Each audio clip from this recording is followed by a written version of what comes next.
Hello, welcome to another session of the Aero Masterclass. This is a brief overview of Pan Am, a great U.S. airline that disappeared in 1991, shortly after the Gulf War. Um, why bother talking about Pan Am? Well, it's very simple. Um, it redefined what air travel was. It was initially at the hands of one man with a one vision. It became, in fact, very much a chosen instrument, almost like a national airline. And eventually it became also synonymous with, you know, jets, but also a certain era in the 1960s that has best been, immortalized in HBO's Mad Men. It is associated with some of the greatest jets ever built, notably the 707, but especially the 747, the jumbo jet. And strangely enough, for such a great airline, it truly ended in a mix of bangs and whimpers. So we're going to survey this very briefly today.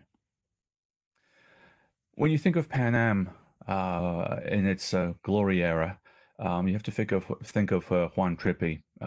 Trippe was son of a banker and who initially went into banking himself after attending um, an Ivy League school, and then became very quickly interested in what air transport could do. And in 1927, approximately, he already invested in a consortium of small airlines, going on to found what became known as Pan American Airways. Pan American Airways initially was very much focused on routes in the southern United States, Florida, the Caribbean, eventually Latin America, but then very slowly expanded around the globe. Now, how did Trippe do it? Of course, it was a question of using his own charisma, but also his own flair for financial dealing, and also knew very much how to play the advertising card, if you will. If you think of Pan Am in its glory era, it is also very much the work of Trippe, simply who defines how he's going to advertise his airline. Um, so much so that it reached a point where Trippe claimed you didn't even need to advertise Pan Am. Pan Am could simply just stand on its own without having to offer any deals, any particulars to its clientele. Of course, that was exaggerated, but still, it says something about the man himself. So Trippe also, for example, knew how to, use expertise. He became close friends with Charles Lindbergh, the great transatlantic hero, and in so doing, relied on him to, build his well into the 1960s. So that's for the character of Trippe. There's some very good biographies, some great books about Pan Am out there. So I'm not going to get into the detail here. This is just to give you a sense of the importance of this. Trippe, by the way, although he is essentially sort of one of the great leaders of airlines, he's not the only one. You have plenty of others in the pre-war and post-war era who build airlines that way. So when you think of some of the major U.S. airlines, they are often associated with some of some of these sort of great American tycoons, Bob Six, and so on and so forth.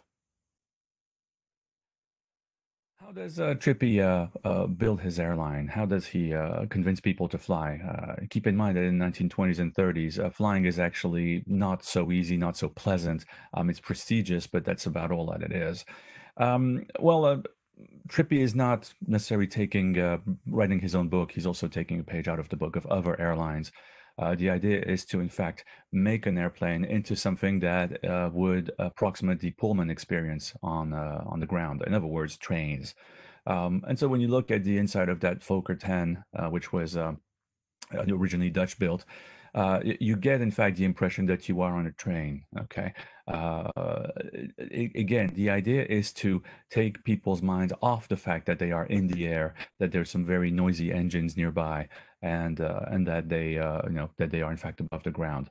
And so this essentially is the sort of the start of the experience, but Trippe insists on a very proper service. Okay, and so you're going to have a steward who's going to be there to pour drinks.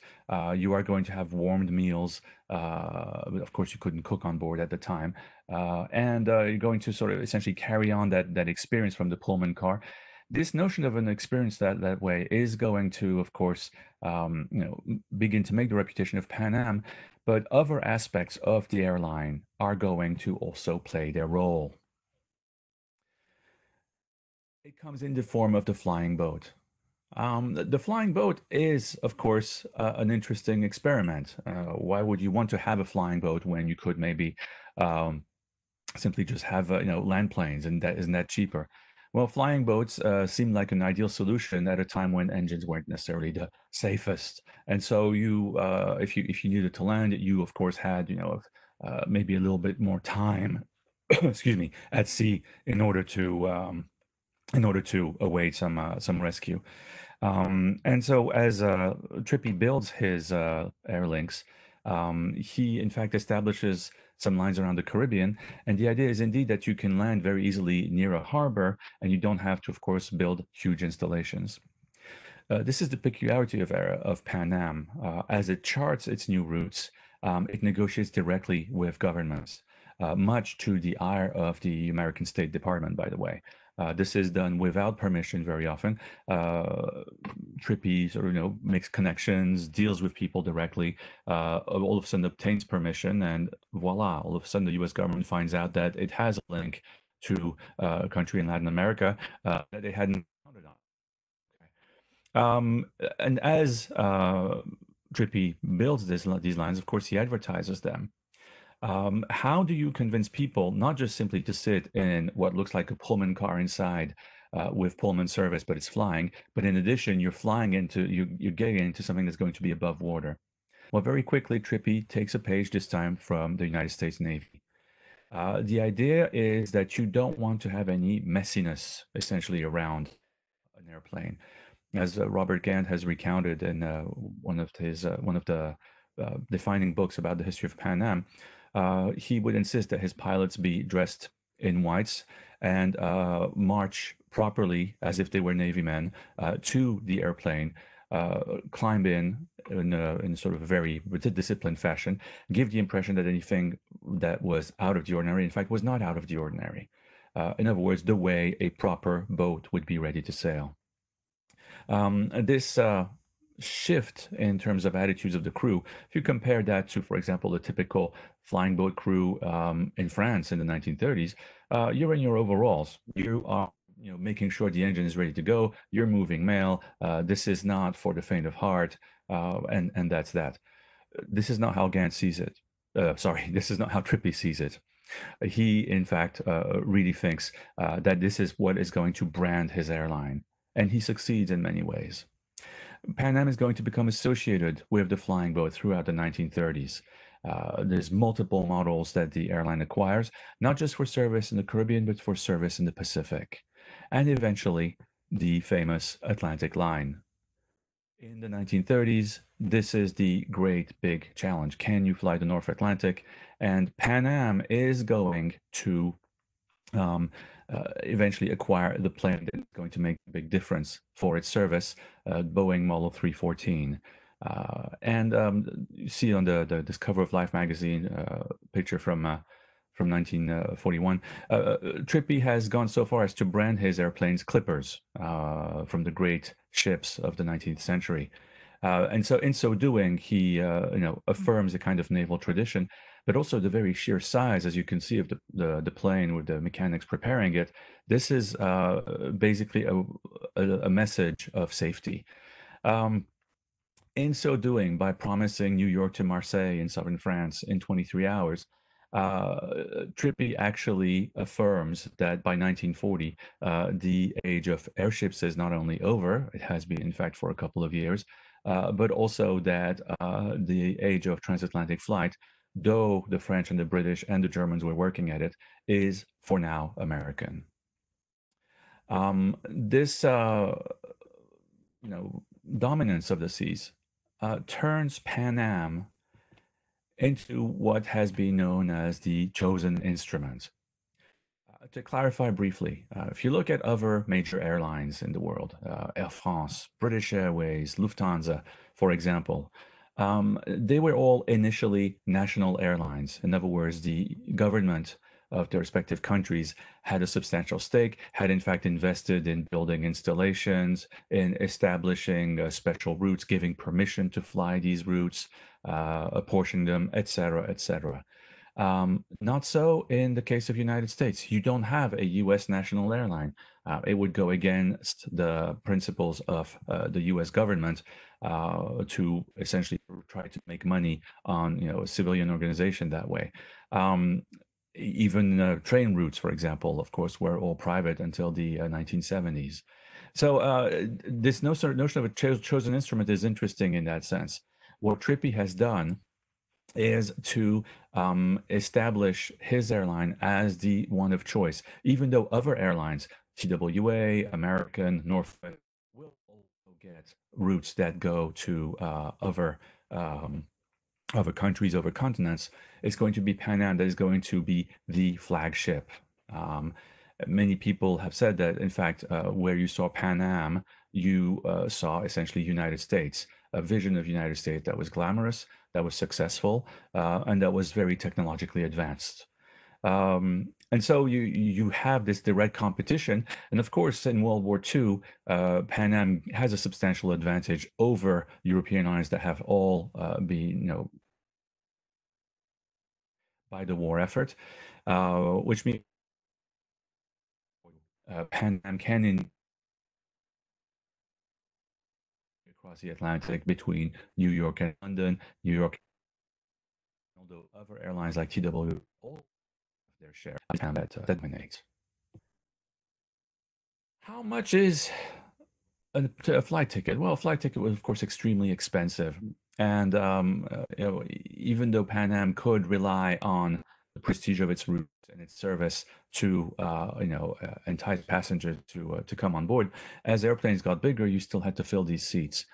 I simplify here the principle of airline management, but essentially, could you fill some seats with passengers who are willing to pay a little bit less, maybe get less of a service, and still come on board? And so there had already been a sort of separation between first class and what might be called tourist class in its time.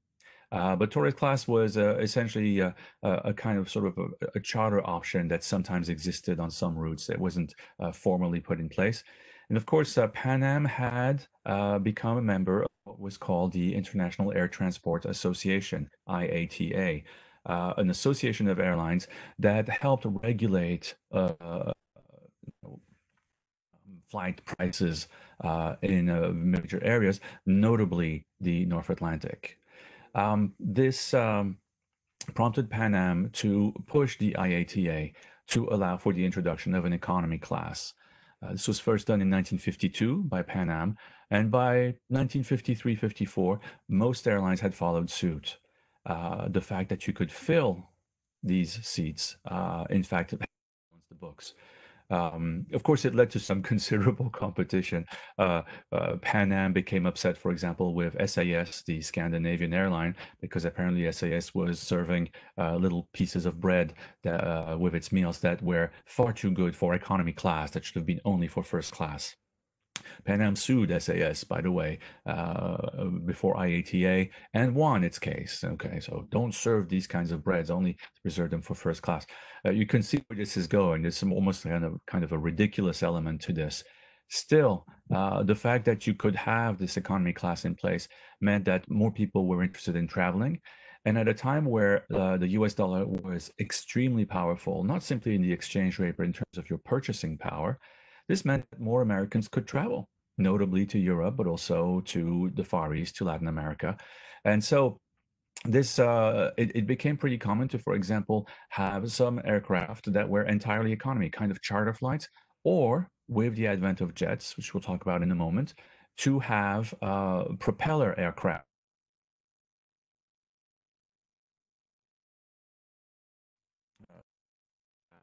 Constellation carry only economy class passengers.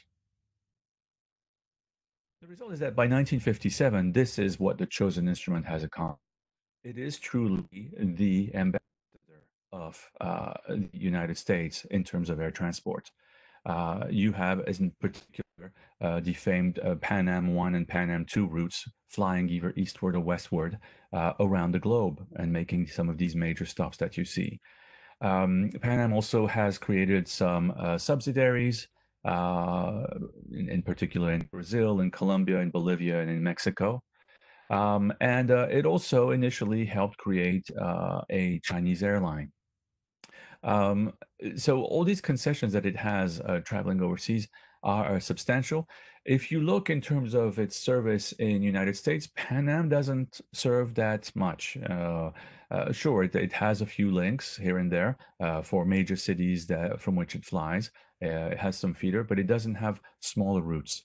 That is something that initially is a bother, but they don't pay much attention to it. Why? Because in fact they do have this kind of monopoly out there on flying these international routes and thereby becoming very prestigious.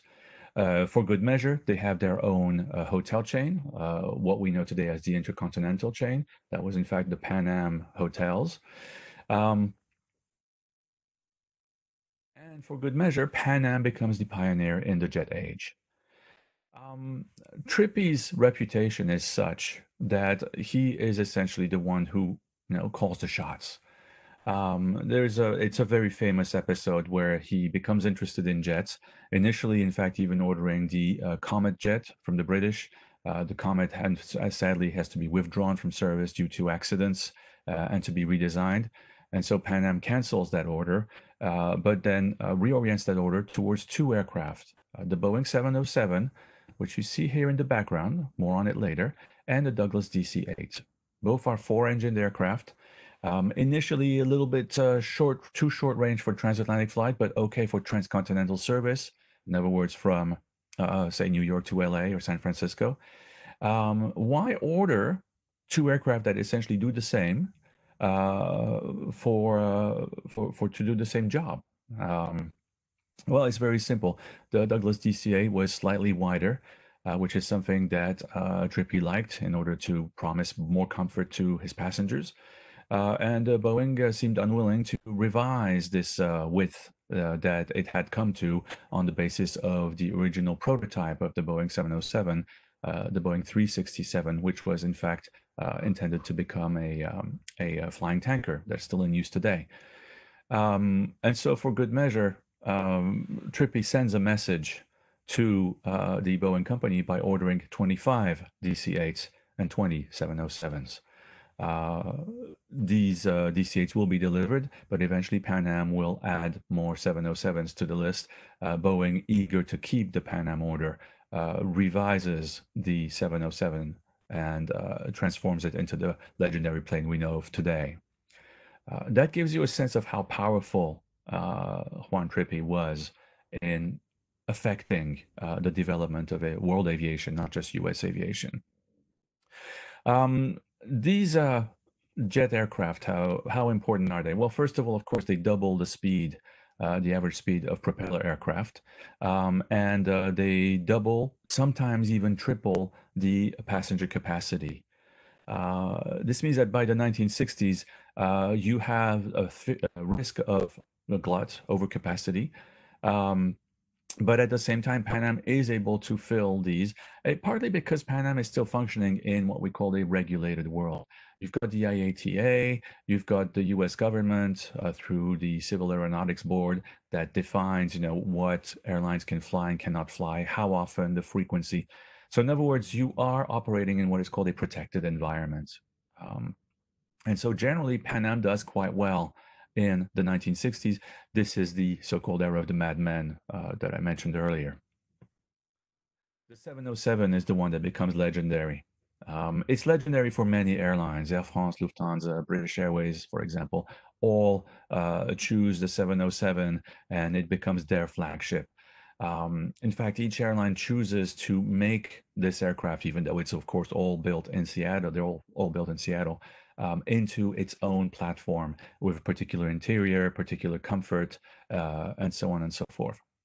That's the thing. Pan Am, keep in mind, builds its own installations, establishes its own contacts, and in so doing, projects US power, soft power, economic power successfully and uses these 707s as flagships. Getting Mrs. Eisenhower to actually baptize the first 707, in other words, the wife of the president, is actually quite a coup. For good measure, of course, Pan Am needs to also establish itself in terms of where its world headquarters are going to be. Pan Am was initially based in Miami as well as New York, but primarily Miami. But it moves its headquarters to New York with this building that becomes the Pan Am building. No longer has the famous logo and the famous name, of course, once Pan Am went out of business. And for good measure, they established a heliport on top, which would build a feeder service from Kennedy Airport or from LaGuardia to bring people over to New York City directly without getting stuck in traffic, of course. This heliport is going to be used by other airlines. This service will stop eventually due to the crash of one helicopter, not a Pan Am chopper, and basically sort of clear this amazing heliport. This was the epitome of modernity in the 1960s and 70s. What really tops the cake is the Boeing 707. There's a paradox to the 747. There's a paradox to the 747. It is very much the work of Juan Trippe, although other airlines, of course, follow suit. But in some ways, it also sows the seeds of the troubles for Pan Am later on. Pan Am orders some 25 747s. Now, if you compare the 707 to the 747, the 747 isn't going any faster, okay? Although it will be the fastest subsonic plane routinely built. But it does carry twice, maybe even 3 times the number of passengers, and it is the first big, huge wide body. Initially, it was a military project in response to a military request, an Air Force request. That eventually goes to Lockheed, which builds something called the C-5 Galaxy. Pan Am essentially redraws this, but it is, for example, Juan Trippe who says, okay, well, if you've got to have the cockpit up there, back there, we're going to put a special lounge. In other words, he is remembering some of the propeller aircraft that Pan Am used that had a special lounge. The idea is to indeed sort of offer again this epitome of luxury, this time in a wide-bodied aircraft. When the order is placed in the mid-1960s, it looks like a good idea. By 1970, when the first Pan Am flight occurs, well, it wasn't an easy deal. There's plenty of stories out there about how they had to switch planes. It took a while. There were problems with the engines in particular. But still, Trippe has essentially won his bet. The following year, after the entry into service of the Boeing 747, Trippe is quite old by then. He's 80, and he chooses to retire from Pan Am. He will die at his home in New York City in 1981, 10 years before his beloved airline. How is this 747 faring? It becomes a new flagship of Pan Am. And it allows, for example, to indeed contribute to this notion of top service. In particular, Pan Am seeks to diversify itself. The successors of Trippe realize, you need to have some of these things to make us special compared to other airlines. So, for example, if you were to fly into New York and you had flown first class, you got your complimentary helicopter service taking you downtown. Of course, you can no longer fly to the top of the Pan Am building. You go to the 34th Street heliport, still exists today, and from there you can catch a cab either to Wall Street or, of course, to wherever you like. You're still stuck in traffic possibly, but at least you got there sooner. This is the kind of special experience that was granted. It's something that other airlines will seek to emulate on occasion, but not necessarily with a helicopter. Pan Am, as the epitome of modernity, also played a little bit some games. It was so famous the world over that the 1968 movie 2001: A Space Odyssey featured a space shuttle, before the space shuttle existed, of course, that was headed to a satellite in orbit, a space station in orbit, and it did indeed have the Pan Am logo on it with flight attendants serving one of the characters in the movie. In addition, following the first moon landing, Pan Am started selling reservations. It's not so much selling as taking reservations for eventually what they said might be a regular trip to the moon. And so you could indeed sort of, place an order to become a member of Pan Am's first moon flights club, with the promise that, eventually, should there be availability for space travel to the moon, we will contact you to sell you a ticket. It's a gimmick, but it's a gimmick that worked quite well, especially in the late 1960s. What about supersonic transport? Well, in the late 1960s, when Pan Am had placed its order and was preparing to take delivery of the 747, it had in fact placed an order also for supersonic transports. Um, it had, for example, taken an option on the Concorde and also on the Boeing 2707, the model that the U.S. government was paying Boeing to design and build. The cancellation of the Boeing in 1971 by President Nixon um, followed was followed in quick succession by the cancellation of the options for the Concorde. It was clear even before the oil shock that Pan Am wasn't quite sure what to make of this. Also, they were facing some difficulties economically. The early 1970s for the United States are a period of stagflation. In other words, you have both inflation and a stagnation of the economy, something that had not been registered before, forcing President Nixon to take the U.S. off the gold standard. The Vietnam War is so expensive. A lot of budgets are revised. To give you a sense, home mortgages are at 20 to 25%. This is the kind of difficulty that the U.S. economy is encountering. Pan Am has no place for something as sleek and marvelous but expensive as a Concorde. And so this is the sad thing. Pan Am was definitely intent on having this, and for good measure had ordered both Concorde, at least in terms of options, and the Boeing, but it took delivery of neither. There was some interest in the mid to late 1970s in possibly chartering Concorde, and with having other airlines fly it with the Pan Am logo on it. There was some discussions, but this led to nothing. So that was essentially sort of where Pan Am essentially drew the line from a pioneering group that had, for example, initiated the development of the new 707 and the 747. It played very little role in the Concorde.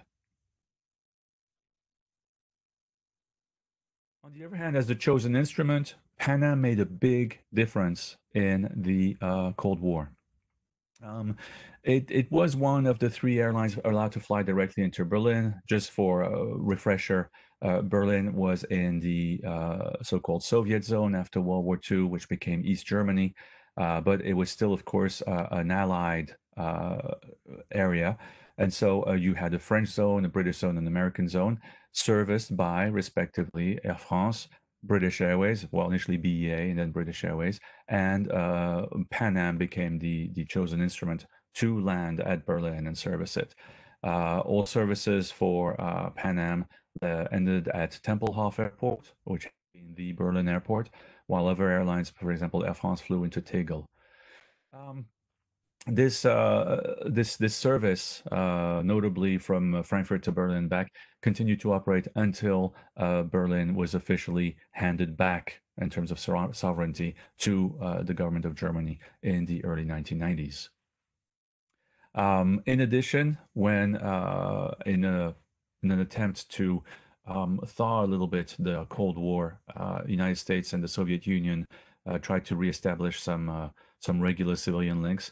The direct route from New York to Moscow was in fact serviced by Pan Am, using initially a 707. And counterpart Aeroflot would fly also regularly to New York City.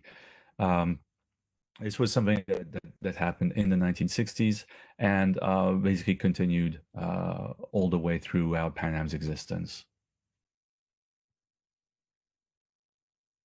The 1970s feel like a period of sort of, floating, if you will. Pan Am isn't quite sure what it wants to do itself. You still need to renew the fleet, but you've got some problems already happening. Of course, you've got the oil shock that is substantial in 1973, and there'll be a second one in 1979.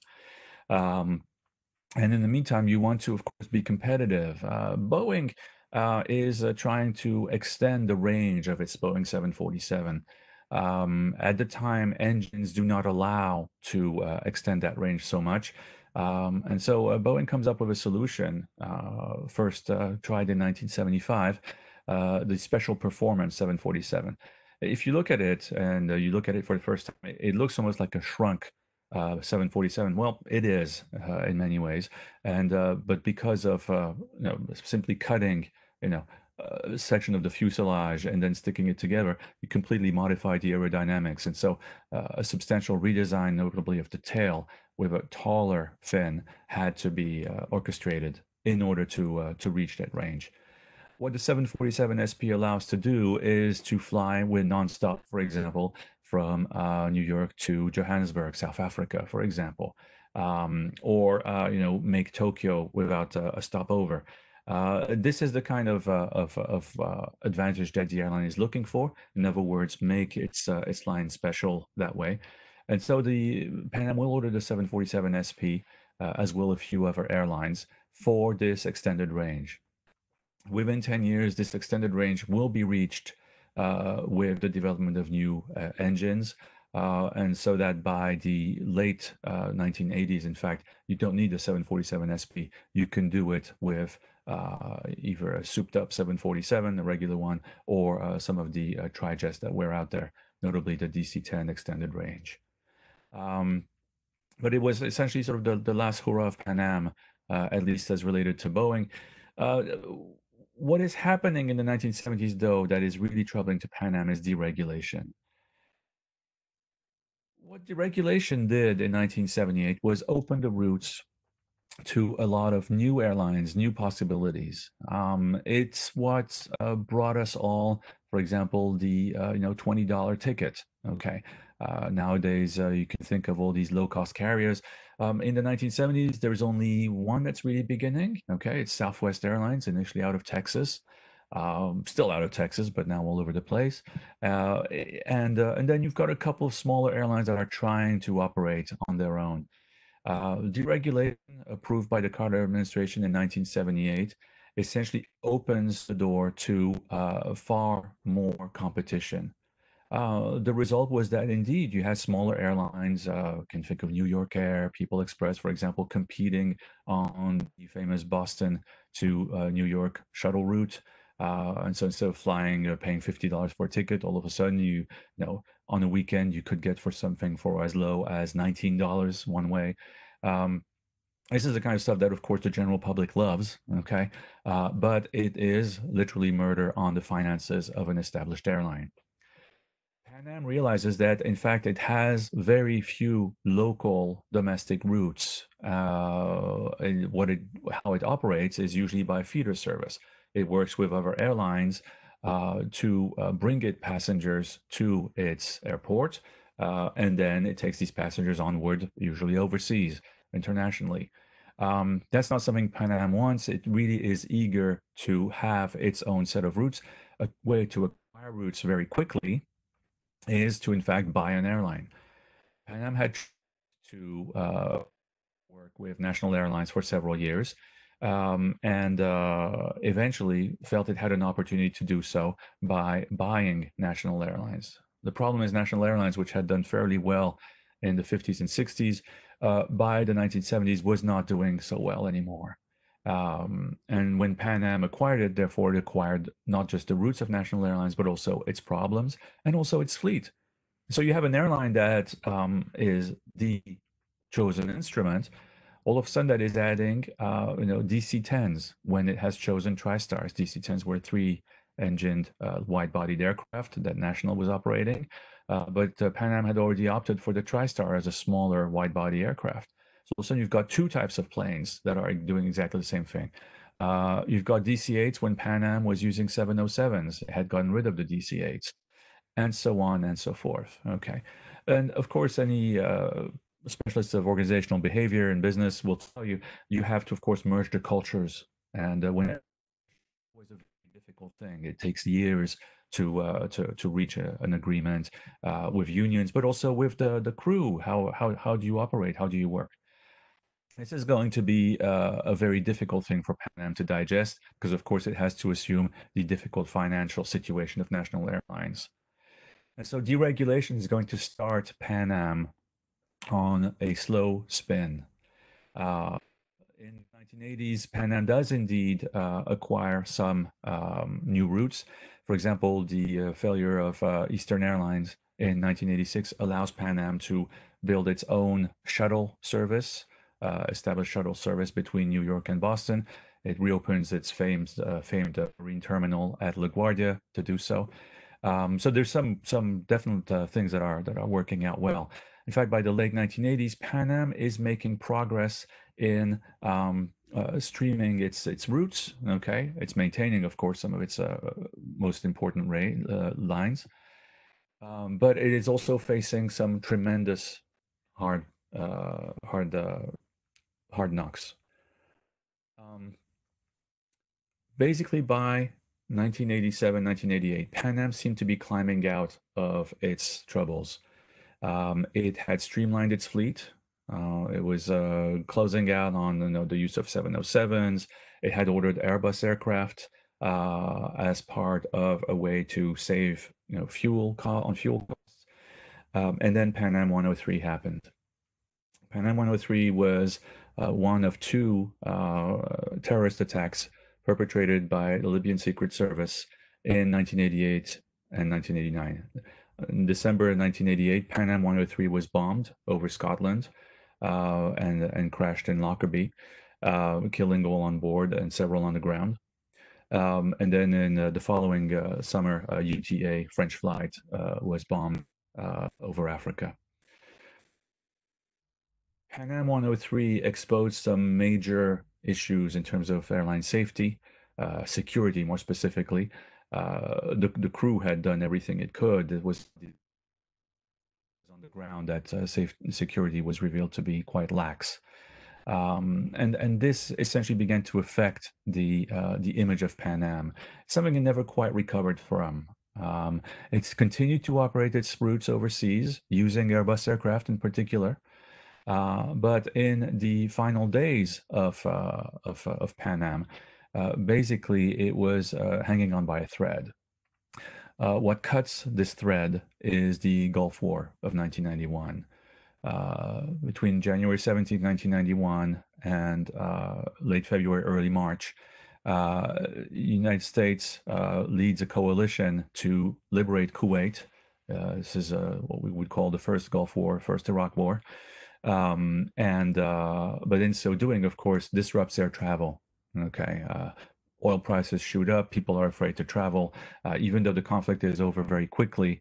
It is a crisis that continues, and the economy, in fact, does not quite recover. People are not doing well in the United States at the time.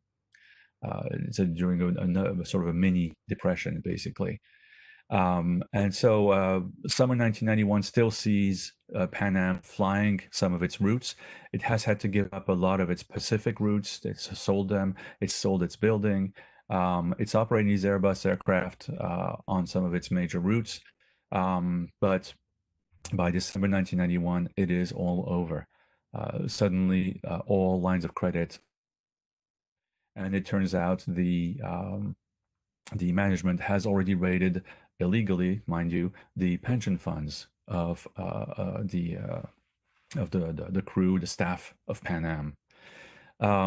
And so basically the end of Pan Am is a great sadness. It ends not simply with a bang, but with a whimper. Okay. One that sort of leaves a lot of regret and a lot of trauma. There is no longer a chosen instrument. For many years since, people have tried to reignite. I apologize, reignite Pan Am in various forms. Latest, I think there were about 6 different iterations of an attempt at resurrecting Pan Am. None of them has ever really worked in any way, shape, or form. even when buying the original logo and trying to stylize it.